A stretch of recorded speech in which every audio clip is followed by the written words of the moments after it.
Bom dia, professora e colegas. Meu nome é Victor Samuel e hoje eu vou apresentar um tema muito importante dentro do direito civil, os bens públicos. Mas assim, antes de falar sobre os bens públicos, é muito importante entendermos o que é o bem no direito.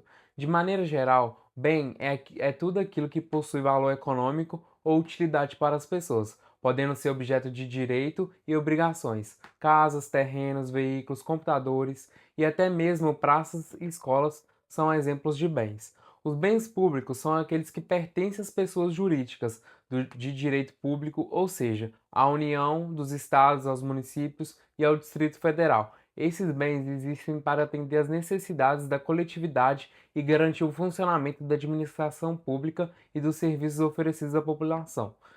Tipo, o Código Civil brasileiro, em seu artigo 99, divide os bens públicos em três categorias,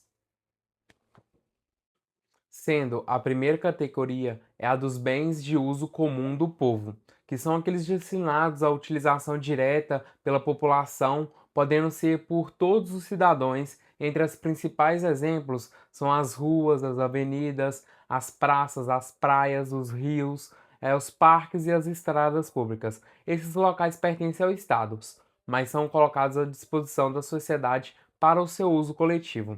A segunda categoria é formada pelos bens de uso especial. São aqueles utilizados para a prestação de serviço público ou para o funcionamento da administração pública, podendo citar como exemplos as escolas, os hospitais públicos, as delegacias, os quartéis, as câmaras municipais.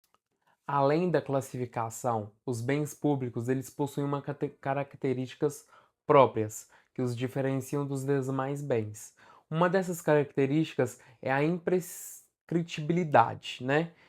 Que significa que os bens públicos não podem ser adquiridos por uso capião.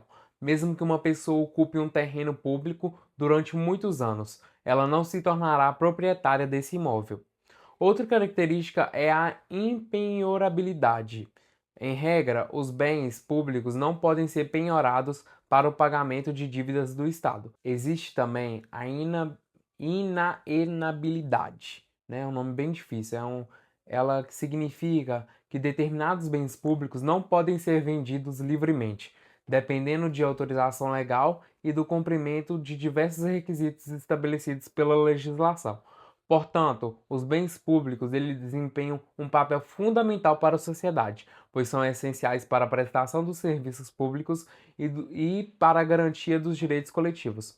Compreender a classificação e as características desses bens é importante para entendermos melhor como funciona a organização patrimonial do Estado e a proteção do patrimônio que pertence toda a população. Espero que todos tenham entendido um pouco sobre os bens públicos. Muito obrigado pela atenção. Bom dia, meu nome é Analice e eu vou falar sobre bens privados. Os bens particulares são aqueles que pertencem às pessoas físicas ou pessoas jurídicas de direito privado. Eles fazem parte de um patrimônio individual e estão presentes de forma constante no cotidiano, como casas, apartamentos, terrenos, veículos, empresas, celulares e outros bens privados.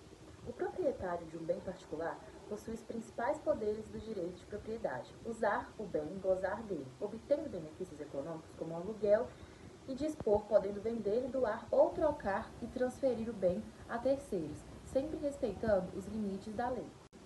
Entre suas principais características, os bens particulares podem ser livremente alienados, herdados após a morte do titular e penhorados para pagamento de dívida, salvo as exceções legais, como o bem de família. Além disso, diferentemente dos bens públicos, os bens particulares podem ser adquiridos por uso capião, desde que preenchidos os requisitos legais. Em síntese, os bens particulares atendem os interesses individuais ou econômicos de seus proprietários, representando o exercício do direito de propriedade no ordenamento jurídico brasileiro.